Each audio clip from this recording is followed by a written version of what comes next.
대제사장은 사람들 가운데서 1절에 사람들 가운데서 택한 자다 그랬습니다. 그래서 사람을 위해서 하나님께 예물과 속죄하는 제사를 드린다.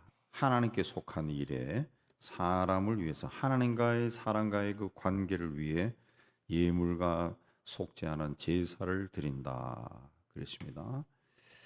그러나 그 대제사장 자신도 그 연약한 사람이기 때문에 2절에 자기도 연약에 휩싸여 있습니다. 그렇습니다. 그래서 무식하고 미혹된 자를 능히 용납할 수 있는 것은 그렇습니다.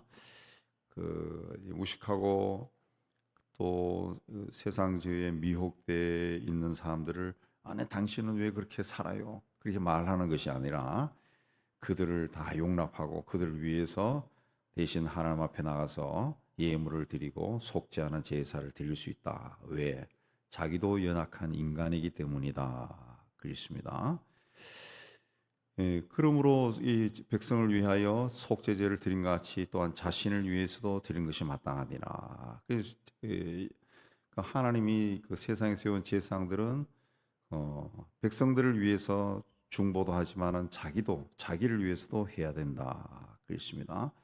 4절에 이 종교는 아무도 스스로 취하지 못하고 아론과 같이 하나님의 부르심을 받은 자라야 할 것이니라. 그러니까 이게 하나님 앞에 나가는 것이니까 창조주 하나님 앞에 나가는 것이니까 굉장히 귀한 것이라는 거죠. 그래서 스스로 자기가 그런 직분에 설 수가 없고 하나님의 부르심을 받은 자만이 감당할 수 있었다는 거죠. 예수께서 5절에서는 이 대제사장이 되신 것도 스스로 되신 것이 아니라 하나님이 세우신 것이다. 그랬습니다. 스스로 영광을 취하심이 아니요 내가 오늘 나았다. 하나님이 세웠다는 거죠. 그러니까 대제사장이 되기 위해서는 1절에 사람 가운데서 택한 사람이 돼야 된다 그랬죠. 사람이 돼야 되고 또 하나님이 세운 자가 돼야 된다는 거죠. 4절에 하나님의 부르심을 받은 자가 돼야 된다. 그런데 그래서 예수께서도 성육신 하셔서 사람이 되는 조건을 낳았고 하나님이 내가 오늘 너를 낳았다. 하나님이 세우셨다는 거죠. 그래서 하나님 명령에 의해서 하나님과 인간 사이에 그 중보하는 대제사장으로 임명되셨다는 거죠. 나아가서 그리스도는 아론 이후에 대상이 갖추는 요건 이상의 자격, 그 멜기세덱과 같은 자격을 갖추었다는 거죠. 영원히 멜기세덱의 반차를 따르는 제사장이다. 이 반차라고 하는 것은 순서를 이해합니다.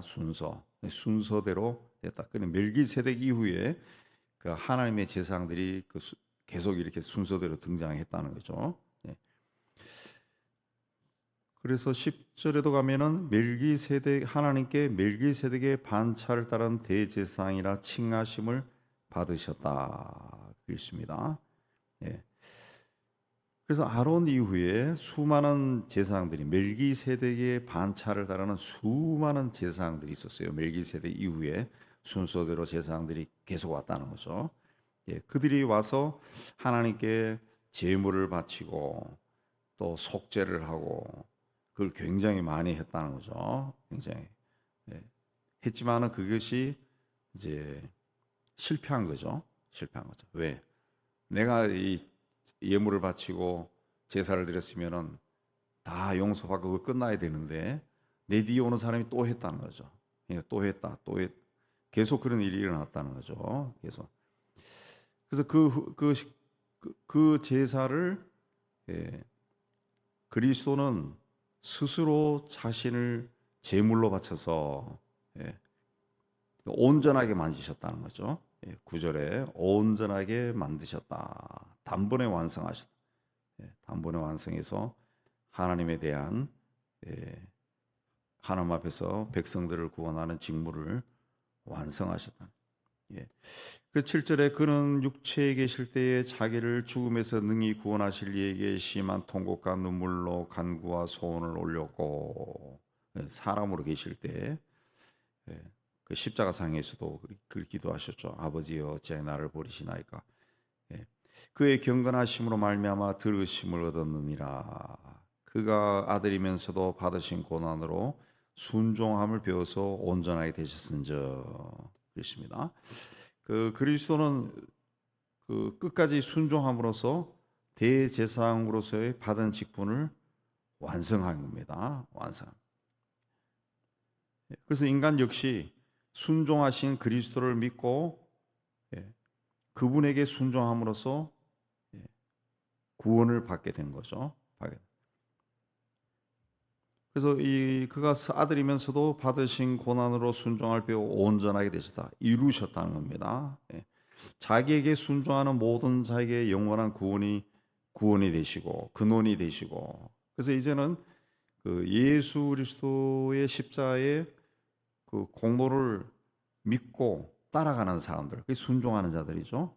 그 순종하는 자들에게 구원을 주시는 그런 일을 완성하셨다는 거죠. 완성하셨다. 그렇습니다.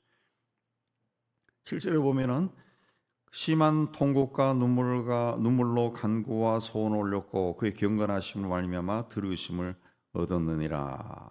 그렇습니다. 십자가에서 그 하나님께 간절한 기도를 드렸는데 하나님께서 그걸 들어주셨다. 아들이면서도 고난으로 순종하며 길을 걸어갔다. 그렇습니다. 여기 이제 포인트는 이제 그의 경건하심으로 말미암아 들으심을 얻었다. 그렇습니다. 우리의 기도 생활에서 가장 중요한 것은 이제 경건함이죠. 경건함. 기도할 때만 어떤 거룩한 어떤 행동, 무릎을 꿇고 두 손을 모으고 막 간절히 주여 주여, 그러고 그야말로 속 깊은 곳에서 올라오는 주여 짜는 목소리로 주여 주여, 그게 경건한 것이 아니라 평소의 삶이 경건했을 때, 경건한 하나님과 동행하는 삶을 살고 그렇게 했을 때 하나님이 그 기도를 들으신다.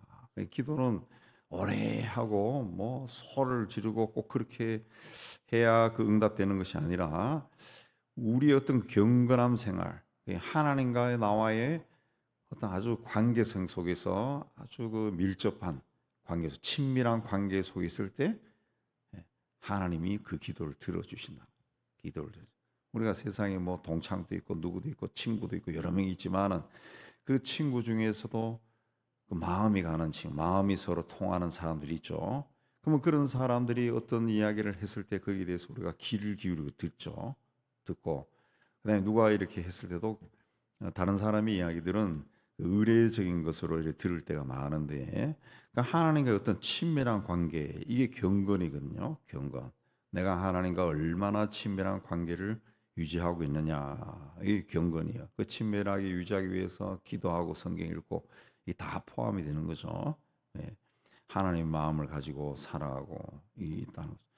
그 예수께서는 그 지상의 인간으로 계실 때 그렇게 계셨다는 거죠. 계셔서 마지막까지 아들이면서도 고난을 순종함으로 받아들여서 온전하게 이루시고 또 하나님의 어떤 응답을 받아서 온전하게 이루셨다. 그렇습니다. 그래서 순종하는 자에게 영원한 구원에, 예수님이 순종하신 것처럼 예수를 따라가는 사람들도 순종해야 된다. 순종해야 된다. 그렇습니다. 그래서 인간이 하나님 앞에서 취해야 할 가장 큰 그 신앙의 행위가 순종이라죠. 순종. 창세기 계시록까지가 그 순종에 대해서 이야기하죠. 순종. 하나님께서 세상을 창조하실 때도 있으라, 그러니까 있었다. 그 순종이죠. 순종. 아담과 하와가 에덴 동산에서 쫓겨난 것도 순종하지 않아서 쫓겨난 거고, 계시록에서 하나님 곁에서 찬양하고 그 영생을 누리는 사람들에 대한 묘사는 순종한 사람들이 하나님 앞에 가서 영생하는 거죠. 그래서 우리가 그 신앙생활하면서 가장 중요한 것이 그 순종의 훈련입니다. 예수께서 자기 목숨을 버리시기까지 심한 통곡과 눈물로 간구와 소원을 올리면서까지 그 하나님께 순종하신 것처럼 우리도 그 순종의 훈련, 순종은 당연히 순종하죠. 하나님 말씀하시면 난 당연히 순종해요. 그 순종의 훈련은 하나님 말씀 하시면 당연히 순종하죠. 근데 하나님이 누구를 통해 말씀하냐? 예, 내 앞에 있는 사람을 통해 말하는 거지. 내 자식을 통해서 말할 수도 있고, 내 손자를 통해서 말할 수도 있고, 환경을 통해서도 말씀하실 수 있고, 뉴스 보다가도 들을 수도 있고. 그 순종이라는 것이 이게 뭐 하나님 말씀하면 하나님이 나타나서 그냥 뭐 하얀 머리를 하고 나타나서 얘야 이렇게 해라 그러면 그 순종하는 사람이 어디 있어요? 다 하지, 다 하지. 예. 심지어는 꿈에서 뭘 무슨 꿈꾼 후에도 그냥 거기에 대해서 막 이 어떤 압력을 느껴가지고 가려고 하는 사람들도 천진데 그 순종이라는 것은 나 외에 나 밖에서 일어나는 모든 현상에 대해서 선하게 인도함, 선한 일에 대해서는 순종하는 거예요. 그럼 악한 마음이 생겼을 때 순종하는 게 아니고 선한 일을 하는 거죠. 왜 선한 일에 순종하느냐? 하나님이 세상을 선하게 지으셨거든요. 아름답게 지으셨죠. 그럼 내가 선한 일을 해야 하나님의 세계가 아름답게 유지가 되는 거죠. 그 선한 그 음성이 들려올 때는 이게 착한 일이고 좋은 일이고 좋은 일, 굿. 그런 일이면은 그 순종하는 거.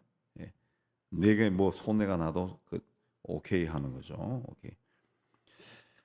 그러니까 이 순종하기 위해서 이제 성경을 읽고 성경 읽고 또 하나님 앞에 서는 것이고 또 나에게 있는 것들을 다른 사람에게 나눠주는 것을 자꾸 훈련하는 거죠.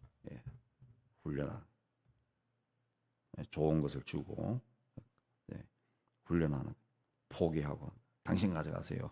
포기하고. 자꾸 해봐야 됩니다. 해봐야 그게 하나의 어떤 나중에 그런 마음이 없어지죠. 마음이 없어. 그저 이 아이들을 이제 그 11조 훈련시키고 헌금 훈련시킬 때 뭐 용돈 주고 너 이거 11조 해야 돼. 뭐 그렇게 해서도 그 11조나 이렇게 헌금 훈련 너 무슨 일 했을 때 감사헌금 해. 이거 내가 100원 줄 테니까 10원은 11조야. 그 가르치는 것도 중요하지만은 그 아이들인데 이 봉투를 만들어 놓고 무슨 일이 있어도 너희가 이제 10일 너희에게 수입이 생기면 요 10분이는 떼어서 요 봉투에 넣어. 그럼 무슨 일이 있어도 네가 감사한 일이 있으면은 거기에서 얼마를 해서 봉투에 넣어. 그렇게 해서 주일 되면 가서 헌금하게 하는 거 그런 훈련이 훨씬 효과적이고 좋습니다. 효과적. 내가 뭐 용돈 줄 때 뭐 10만 원 주면서 만 원 떼가지고 내가 11조 하고 이런 것보다 본인에게 그냥 한 달 내내 봉투에다 넣으라 그래야죠. 무슨 수입이 돼도 그게 넣어. 그걸 통해서 자기 스스로가 하나님 앞에 가도록 해야지. 내가 이렇게 정해가지고 하는 거는 그건 하나도 훈련도 안 되고 그걸 뭐 하나님이 기억하고 니는 11조 잘하는구나. 네 아들은 잘하네. 그런 거 없어요. 본인이 해야지. 본인이 해야지. 그 순종도 본인이 하는 거지. 엄마 아빠가 대신 해주는 게 아니죠. 아니죠. 그래서 이 평소에 일을 포기하는 것도 자꾸 훈련시켜요. 뭐 교회에서 바자회 한다, 아니면 어디 도네이션 한다, 그러면은 정리해서 갖다 바치 좋은 걸 하고 그렇게 하는 거죠. 그 훈련하는 거죠. 훈련. 아파트나 이런데 이제 NGO에서 만든 의류 보관함이 있잖아요. 근데 그 수고한 사람들 이야기 들어보면은 막 쓰레기를 갖다 버리는 쓰레기를. 그런 것도 이제 아이들인데 자라는 아이들인데 훈련할 때 그 세탁을 해서 포장을 해서 갖다 넣는 그런 걸 이제 훈련하는 거죠. 훈련. 그게 이제 내가 사는 사회를 밝게 하고 아름답게 세워나가는 거죠. 이제 그런 걸 이제 우리가 자꾸 훈련해야죠. 그런 훈련을 된 사람을 하나님이 사용하는 거죠. 하나님 사용하는 거죠. 예수께서 세상에 계실 때 다 그렇게 이제 가르친 거예요. 가르치고 메시지 자체가 다 가르치고 본인 마지막까지도 그렇게 자신을 드린 거죠. 자, 11절에 멜기세덱에 관해는 우리가 할 말이 많다. 그냥 너희가 듣는 것이 두나무로 설명하기 어렵다. 그랬습니다. 이 멜기세덱은 창세기 14장에 보면은 이 소돔에서 전쟁이 일어나서 이 아브라함의 조카 롯이 포로로 잡혀가요. 그러니까 이 아브라함이 자기의 사병 300여 명을 데려가서 그 조카를 구출해 오죠. 구출로 돌아오는 길에 이제 멜기세덱을 만나가지고 대제사장 하나님의 제사장을 만나서 그에게 11조를 바치고 뭐 이렇게 한 게 나와요. 멜기세. 이 멜기세덱이 누구냐? 이게 예수 그리스도를 이야기하고 예수 그리스도를 상징하는 거거든요. 그리스도라고 나와요. 그리스도. 그러니까 여기에 대해서 이제 설명을 하고 싶지만은 그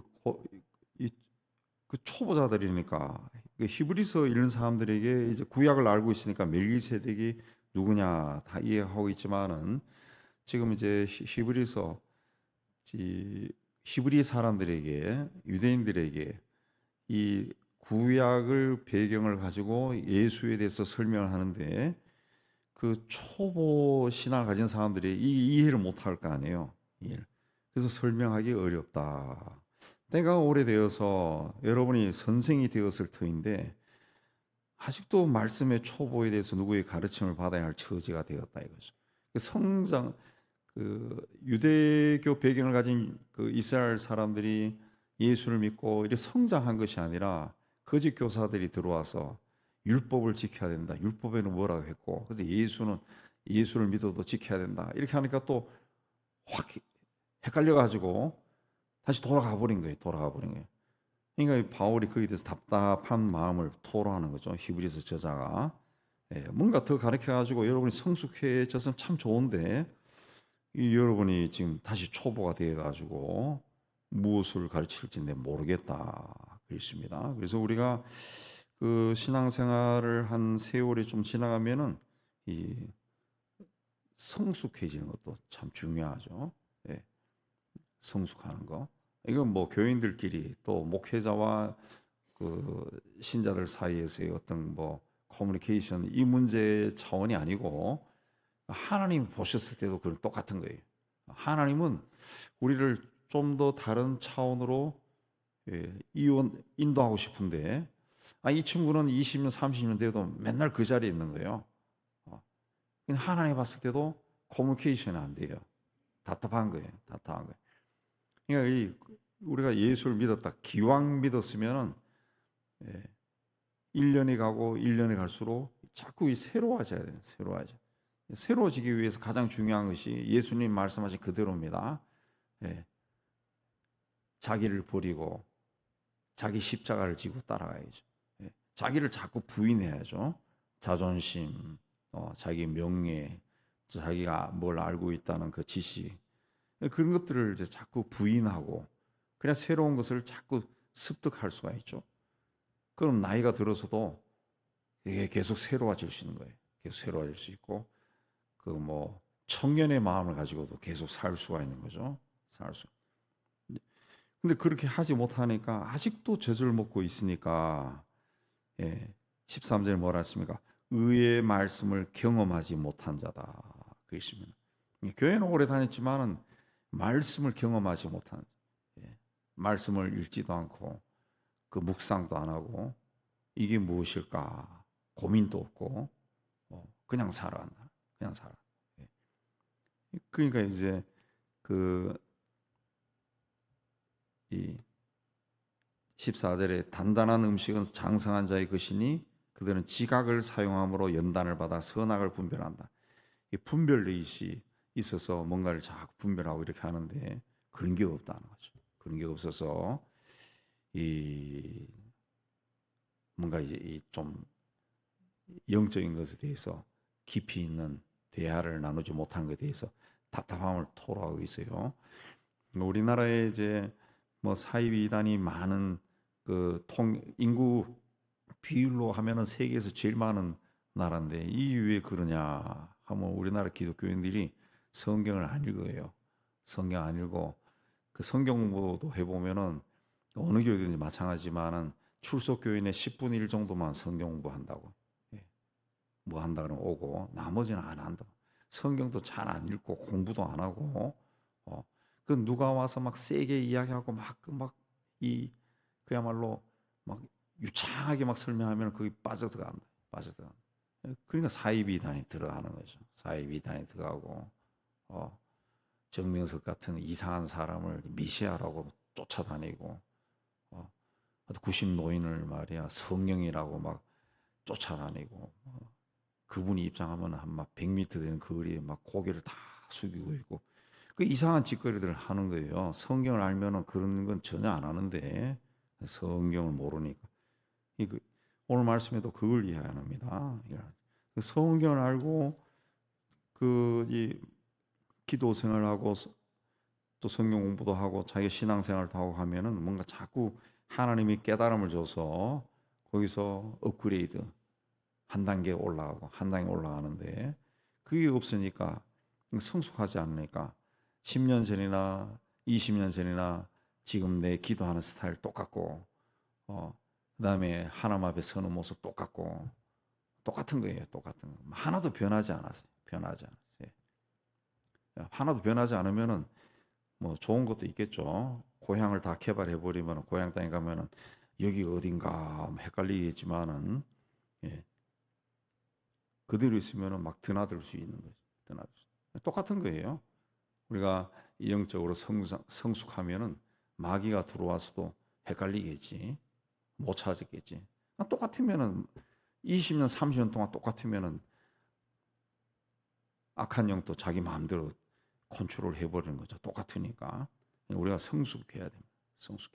성장하지 아니하고 신앙생활 세월이 오래가고 교회 직분을 자꾸 받고 하면은 결국 그게 교회가 망가지는 거죠. 우리 이 땅의 교회들이 그런 현상을 굉장히 많이 가지고 있어요. 그래서 심지어는 하나님 보시기에 제대로 된 교회가 있을까 그런 염려도 막 한다. 이러다가 우리가 구원을 받을 수 있을까 막 그런 염려다. 우리는 하나님 앞에 항상 두려움으로 서야 됩니다. 그런 마음으로 하나님 앞에 서서 세월이 흘러갈수록 영성이 성숙해지는 하나님과의 친밀도도 깊어지는 우리 모두가 되기를 주의 이름으로 축복합니다.